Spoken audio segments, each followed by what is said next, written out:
Bonjour Stéphanie, je suis vraiment ravie que tu puisses venir aujourd'hui pour ce petit échange. À quel moment tu as osé vraiment être toi-même en fait, pendant tout ton parcours? Je pense que j'ai osé déjà franchir une première étape pour que mon parcours professionnel corresponde vraiment à mes attentes. Donc j'ai décidé de reprendre l'entreprise familiale que mon père avait créée quelques années plus tôt. Donc j'ai rejoint une toute petite structure alors que j'étais dans un grand groupe puisque je travaillais chez Sanofi. C'était une première rupture puisque moi j'ai décidé de quitter ce grand groupe-là pour rejoindre une entreprise de 4 personnes au Havre. Qu'est-ce qui a fait que tu as fait ce choix à ce moment-là? Pour moi justement les choses étaient un peu trop établies. C'est-à-dire que ça laissait peu de place à l'inconnu, les parcours professionnels étaient assez bien cadrés et moi c'est quelque chose qui, au lieu de me rassurer, c'est quelque chose qui ne me correspond pas du tout en fait. J'avais envie de construire quelque chose par moi-même et je ne sentais pas que c'était possible dans un grand groupe. Mais pour moi, la vraie étape fondamentale dans mon parcours où je me suis dit là, c'est moi et j'ai envie de le faire par moi-même, ça a été la création. En 2011, j'ai créé une autre société qui est complémentaire des activités qu'on avait déjà au sein de l'entreprise familiale, mais qui effectivement, là pour le coup, était une vraie construction de zéro, enfin sur un projet que j'avais moi en tête.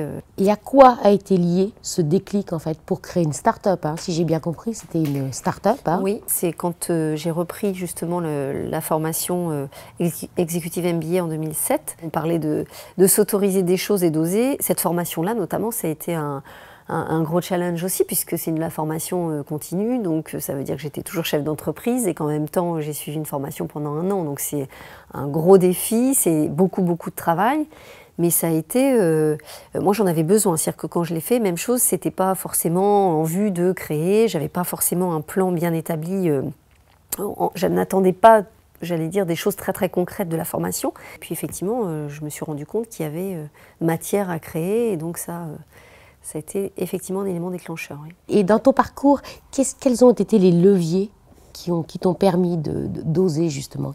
Justement, je ne me suis jamais mis de barrière. Il ne faut rien attendre entre guillemets des autres, parce que ce n'est pas des gens qui viennent te chercher en te disant tiens, si tu reprenais l'entreprise, tiens, si tu créais ton entreprise. Jamais, dans la vie, c'est rare. La volonté, elle doit venir de soi. Il faut l'avoir, cette volonté-là. Donc ça fait certainement partie des atouts.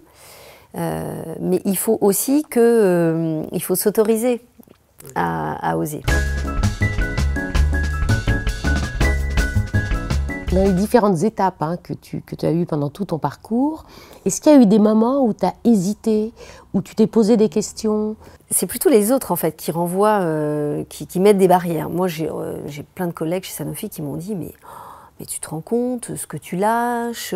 La seule certitude que j'avais, et je pense que c'est ce qui m'a aidé à franchir ces étapes-là, c'est que moi, j'étais plus bien là où j'étais. Il faut de la volonté, il faut certainement de l'ambition, mais il y a des femmes qui ont beaucoup d'ambition dans les entreprises. Ce qu'il y a, c'est que leur avenir ne dépend pas que d'elles non plus. Qu'est-ce qui t'anime dans cette posture de dirigeante en fait? Pour moi, le moteur, c'est vraiment de dire que j'ai les cartes en main. Alors, j'ai les cartes en main, il y a la conjoncture, il y a plein de choses qui vont faire que ça va être plus ou moins facile.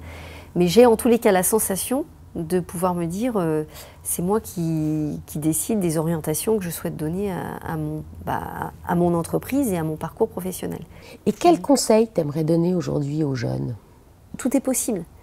On voit des jeunes de 18 ans qui créent leur entreprise en même temps qu'ils font leurs études. Enfin, c'est des choses qu'on ne voyait pas il y a 20 ans. La bonne idée et beaucoup de volonté et un peu d'ingéniosité, on peut faire plein de choses.